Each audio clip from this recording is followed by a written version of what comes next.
When we visited the Northland Arboretum in Brainerd, Dan Lee, one of the master gardeners from that area, said we really need to go visit the beautiful yard of his friend Coralie Fox. We did not have time to stop on that trip because we were on a pretty tight filming schedule. But this year I called Coralie and she said, sure, we could come for a visit to share her yard with all of our Prairie Yard and Garden viewers. Thanks so much, Coralie, for letting us come to visit. And thank you for being here today. I'm really anxious to show you my garden. How long have you been gardening? I started gardening with my mom when I was really, really young. I will tell you, I hated it. So then fast forward to when I had my first home, I decided I needed to be a gardener and so I started having flowers and then a few veggies and it grew since then. How long have you lived here at this location? Moved here in 2006 and I bought this 4-acre property in the summer of 2006 across the road from the home where I lived. This was a pasture. There was not a tree on here. All we had was meadow grass, and then down here where I have my island and the moat, that was a little wetland, but it wasn't an official wetland. I had to go into the county once I decided I wanted an island and ask if this was on any of their maps, and it wasn't. I believe the very first garden area that I prepared is where I have the dahlias this year, and very interested in growing some native plants. And I love the blue lupin. That was my very first one. So then, how did this all come to be?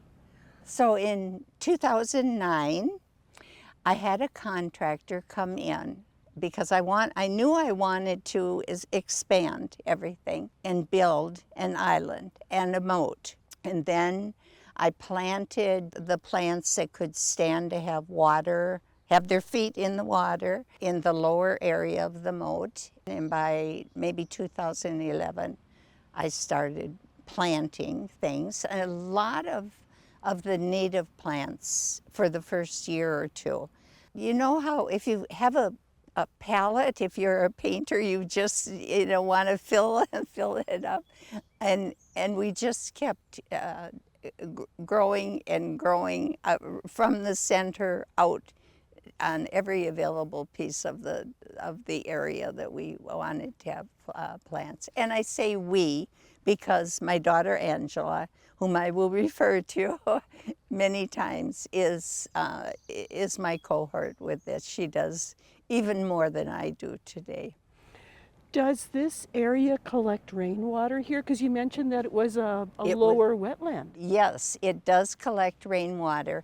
There are 2 culverts that open into this corner of the property. One that comes from the wooded area across there, and one from the homes are located. Those 2 culverts run into what it used to be like a ditch area, and we kind of made it look more like a stream, and it enters here. It's not a rain garden, but it works like a rain garden. I was just going to say, you were way ahead of your time because rain gardens weren't all that popular that far back, and you kind of have a rain garden here. Yeah, that's quite true. That's what it is a rain garden. How did you come up with what to plant where? Yeah, and I have to go back to what we were dealing with in the beginning. We could plant anything that would be in the sun. Okay, so for the most part, those are the plants that we chose. As the years have gone by, the trees grew. We have more shade in some areas than we had at that time. And so we've had to make some changes. Our grand scheme was that we wanted to have a variety of plants. We wanted to have something blooming all of the time, if possible, right from the early spring when the irises are blooming.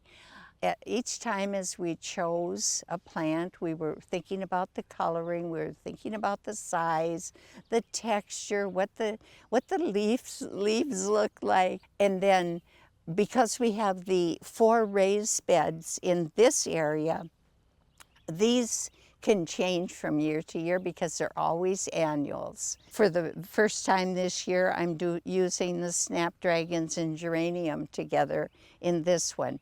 The bed over there has had 4 o'clocks for many, many years. The one back there, I always have to have an elephant ear, get that started early on. That goes in the center. And then this year we have other elephant ears and then dwarf canna. And behind me, the vinca and the calla. And then this is a new bed. My poppy mallow had outgrown the small space I originally had allocated for it. And I love it, but the deer love it also. So that is the only perennial in this area of the raised beds. It's fun. That's all I can say is to just decide, well, what are we going to put where this year and what are we going to change? How do you keep up with all of the weeding? I get out here at 7 in the morning, usually, because that's cool. I need my nap in the afternoon so I can work for about 5 hours. Last year, I started having a fellow master gardener be my helper here. And then I have that daughter that is here every single weekend and is such a major part of anything that goes on here. So right from the very beginning, we felt that it was a good idea to use mulch. I can always move the mulch aside and be sure to get the plant in there. Its roots are going to stay cooler.